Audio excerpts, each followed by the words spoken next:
पहाड़ों से घिरा हुआ एक सुंदर जगह, जहाँ चारों ओर पेड़ पौधे, पत्थरों और हरी मुलायम घास जैसे कालीन की तरह फैली हुई है। अद्भुत प्राकृतिक सौंदर्य से भरपूर ऐसे वातावरण में केवल एक ही घर था। इस घर में रामकुमार नाम का एक गरीब चरवाहा रहता था। उसके पास 2 गाय और कुछ भेड़ बकरियां थे। रामकुमार दिन भर सारे जानवरों को चरा के फिर शाम होने से पहले घर लौटता। कुछ साल पहले उसके गांव मयूरगंज में कोरोना वायरस फैल गया था। गांव के ज्यादातर लोग इस वायरस से संक्रमित हुए थे। उस वक्त रामकुमार 1-2 जानवर, खाना और कुछ कपड़े लेकर यहाँ भाग आए थे। उस समय से वह यहाँ अकेला ही रहता है। सारे जानवरों को चराते समय रामकुमार खाली जमीन में थोड़ा बहुत खेती कर लेता। उससे उसका साल भर का खाना पीना अच्छे से हो जाता। चारों ओर पहाड़ियों से घिरा हुआ इस एकांत स्थान पर शाम थोड़ा जल्दी होता। आज भी कुछ व्यतिक्रम नहीं है। रात बढ़ते ही रामकुमार के घर में एक दुर्घटना घटी। दिन भर मेहनत करके फिर रात में रामकुमार जल्दी ही गहरी नींद सो जाता। कभी कभी कीड़े मकोड़े, चूहे, यहाँ तक कि जहरीले सांप भी खुले खेतों, पहाड़ियों और झाड़ियों से रामकुमार के घर में घुस जाते। इस सब के डर से वह ललटेन जलाकर सोता था। लेकिन आज वह थोड़ी लापरवाही से ललटेन को अपने पैरों के पास रख के सो गया। गहरी नींद में जब वह अपने पैर को सीधा करने गया तो वो ललटेन जमीन पर गिर गई। फिर मिट्टी का तेल ललटेन से फर्श पर फैल गया और उस मिट्टी के तेल से आग लग गई।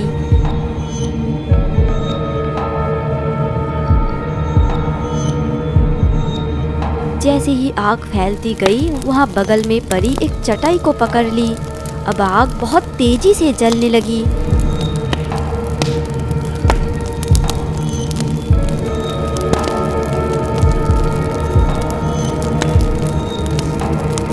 लेकिन गहरी नींद में सोया हुआ रामकुमार को अभी तक कुछ महसूस नहीं हुआ।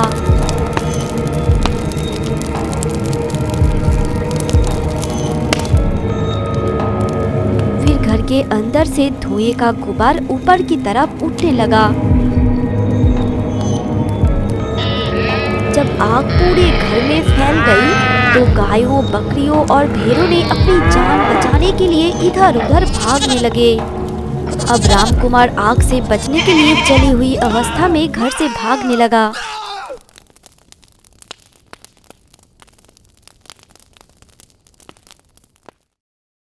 अगले दिन सुबह रामकुमार किसी तरह से आग से बच गया और तबाह होकर चुपचाप बैठा है। आसपास कोई पड़ोसी नहीं है, कोई रिश्तेदार भी नहीं है। फिर रामकुमार ने धीरे धीरे अपना मुंह उठाया और जले हुए घर को देखा। कुछ जली हुई बांस, आधी जली हुई दीवारें के सिवा और कुछ भी नहीं बचा। सभी कपड़े, बिस्तर, फर्नीचर, भोजन सब कुछ जलकर राख हो गया है। आग के डर से सभी जानवर न जाने कहां भाग गए। अभी तक कोई घर नहीं लौटे। अकेला असहाय रामकुमार ने तय किया कि अब वह यहाँ नहीं रहेगा। जब उसका एकमात्र पसंदीदा शांति की जगह वह घर ही नहीं है, तब वो यहाँ रहकर भी क्या करेगा। उसने फैसला किया कि वो अपना गांव मयूरगंज लौट जाएगा। वहाँ उसके अपने रिश्तेदार, पड़ोसी और सब गांव वाले हैं। सबके साथ खुशी खुशी रहेगा। तब उसे इस खुले मैदान के बीच अकेला नहीं रहना पड़ेगा। कुछ देर तक चलने के बाद अब रामकुमार ने धीरे धीरे इलाके का स्पर्श प्राप्त करना शुरू किया। दूर गांव के छोटे छोटे घर दिखने लगे और कुछ दूर जाने के बाद वह अपने गांव के पास आ गया। उस वक्त गांव के कुछ लोग खेत में काम कर रहे थे। उनमें से गोपाल नामक एक पड़ोसी ने रामकुमार को देखा और आसपास के लोगों से कहा, अरे देखो देखो सब लोग, हमारे गांव के रामकुमार आज इतने सालों के बाद लौट आया है। यह सब रामकुमार ने नहीं सुना। वह अपने ख्याल में गांव की तरफ जा रहा था। इतने दिनों के बाद फिर से गांव लौट रहा है। चलो सब एक बार उससे मिल के आते हैं। हमें पहचानते हैं कि नहीं, देखते हैं। रामकुमार आगे जाते जाते अचानक रुक गया। अरे रामकुमार, कैसे हो? और इतने सालों से तुम कहाँ थे? उस बीमारी के समय तुम ना जाने कहाँ चले गए थे। सारे गांव वाले ने मिलकर तुम्हें बहुत ढूंढने थे, लेकिन तुम्हें ढूंढ नहीं पाए। क्या हुआ रामकुमार, तुम कुछ बोल क्यों नहीं रही हो? मैं गोपाल और ये भोला, बचपन में हम सब मिलकर एक साथ खेला है। तुम्हें तो देखते ही हम लोग पहचान लिया था। क्या तुम हमें पहचान नहीं पा रहे हो?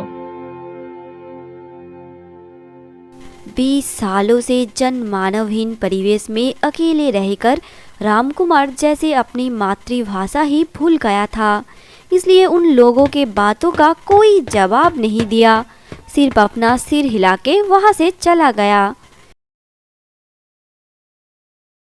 याद करते करते रामकुमार अपने घर के सामने आकर रुका।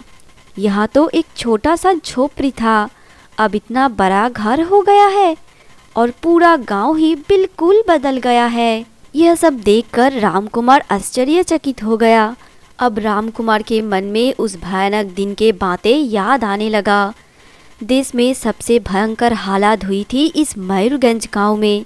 हर एक घर जानलेवा बीमारी कोरोना से संक्रमित था। विनिद्र गांव में हाहाकार मचा हुआ था। चारों ओर सिर्फ रोने की आवाज़। कोई किसी को मदद करने के लिए तैयार नहीं थे।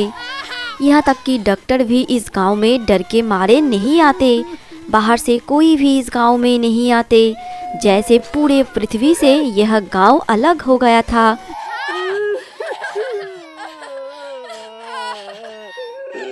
रामकुमार के घर में भी इसका व्यतिक्रम नहीं था। उसके घर में हर एक सदस्य कोरोना से संक्रमित हुए थे। उसके विधवा दादी, पापा, मम्मी, बड़े भाई सभी, सिवाय उसे छोड़ के। उस दिन रात में बीमार माँ कांपते कांपते अपने प्रिय बेटा रामकुमार को बचाने के लिए आंखों में आंसू लेकर घर से दूर भेज दिया और उसके साथ घर के कुछ पालतू जानवर जैसे भेड़, बकरी, गाय आदि दिए थे और रास्ते में खाने के लिए कुछ खाने और कपड़े भी दिए थे और कहा था, जा बेटा, तू यहाँ से दूर चला जा, बहुत दूर, जहाँ तुझे इस दुष्ट भयंकर बीमारी स्पर्श तक नहीं कर सके। फिर कुछ दिनों के अंदर रामकुमार की माँ मर गई। उसके बाद उसके पापा और दादी माँ की भी मृत्यु हो गई। सिर्फ रामकुमार के बड़ा भाई किशन कुमार किसी तरह से बच गए।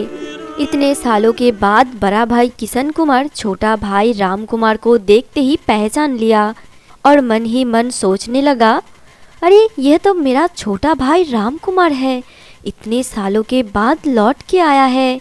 फिर रामकुमार ने अपने भाई को अंदर आने को कहा। यह कहते हुए वह सामने गए।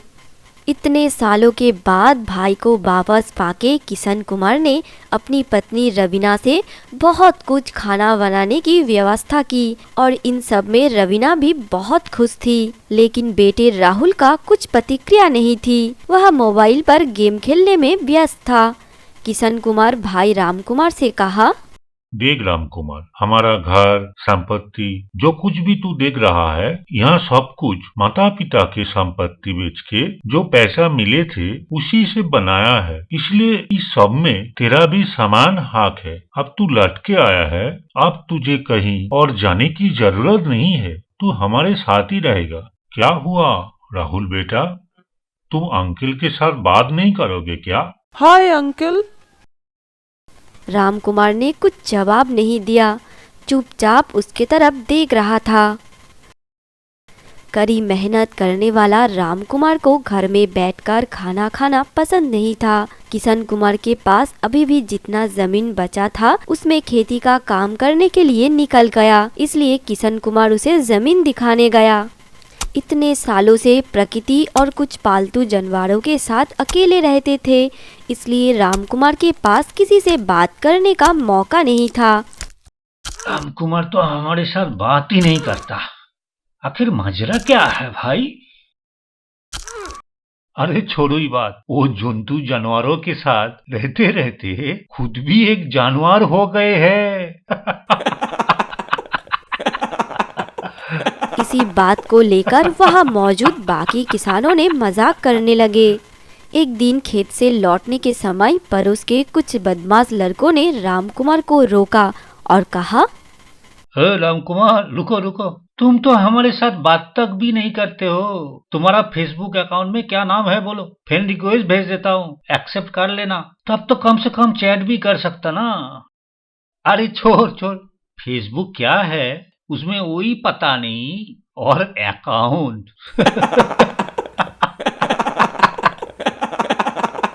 रामकुमार ने यह सब बातें सुनकर कुछ भी समझ नहीं पाया, सिर्फ ये समझा कि वे लोग उसे लेकर मजाक कर रहे हैं, इसलिए जल्दी जल्दी वो घर की तरफ रवाना हुआ।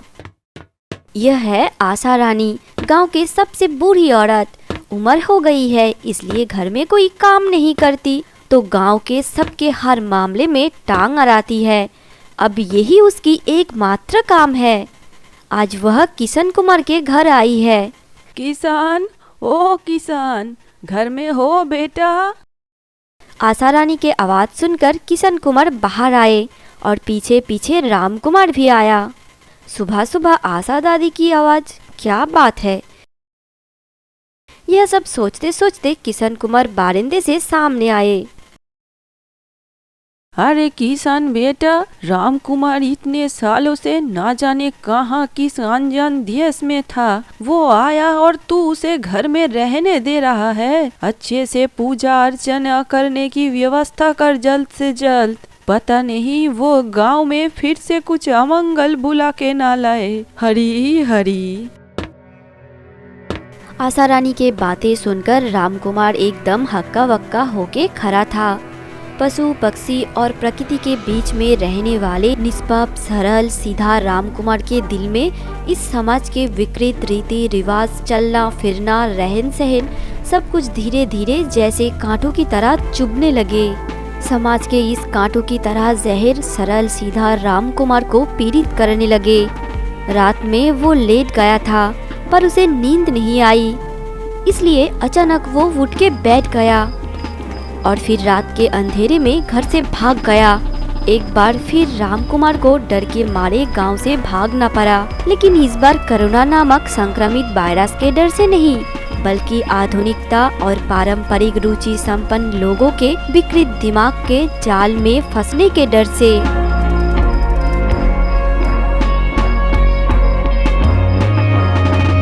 सूरज तब पश्चिम में अस्त हो गया था। पूरे दिन चलने के बाद अंततः अपने स्थान पर लौटने में वह सक्षम थे। दिन भर पैदल चलने के कारण वह बहुत थक गया था, लेकिन जब वह अपनी जगह वापस लौटा तो रामकुमार ने जैसे अपना जीवन वापस पा लिया है। यह एक अजीब एहसास है। पहाड़ियाँ और कालीन जैसी मुलायम घास के मैदान रामकुमार को जैसे स्वागत कर रहे हैं। रामकुमार ने अपने जले हुए घर के सामने आके अचानक रुक गया। ये क्या देख रहा है वो? उसके सभी पालतू जंतु जानवरें अपने अपने जगह में खड़े हैं, जैसे सब अपने मालिक के प्रतीक्षा कर रहे हैं। अब रामकुमार खुद को दोषी महसूस किया, क्योंकि उसका घर जल गया तो वो उदास होके अपना घर छोड़ के अपने गांव भाग गया था। एक बार भी अपने पालतू जंतु जानवरों के बारे में नहीं सोचा, लेकिन उसके जानवरें अपने स्थान पर लौट आए हैं, कहीं भाग नहीं गए, क्योंकि वे सभी अपने जगह को बहुत प्यार करते हैं, हम मनुष्यों से भी बहुत ज्यादा। फिर भी हम किसी को जंतु जानवर बोल के गाली देते हैं। फिर रामकुमार ने दोबारा अपना घर को ठीक किया। यह घर बड़े इमारत के नेम प्लेट पर लिखा हुआ शांति निवास की तरह नहीं था, बल्कि यह घर सच में शांति निवास है, और जिस घर के लिए किसी नेम प्लेट की जरूरत नहीं है। यहाँ कोई हिंसा नहीं है, दलबाजी नहीं है। जो है वह है सिर्फ प्रकृति का असीम प्रेम जो अटूट है। दोस्तों, आप लोगों को हमारी यह नई कहानी कैसी लगी कमेंट करके ज़रूर बताना। और आगे ऐसे ही सुंदर सुंदर कहानियाँ देखने के लिए हमारे चैनल डिंग डोंग हिंदी कहानी को अभी सब्सक्राइब कर लीजिए। और अगर हमारी कहानियाँ सबसे पहले देखना चाहते हैं तो पास में बेल आइकॉन को दबाना ना भूलें। Thank you.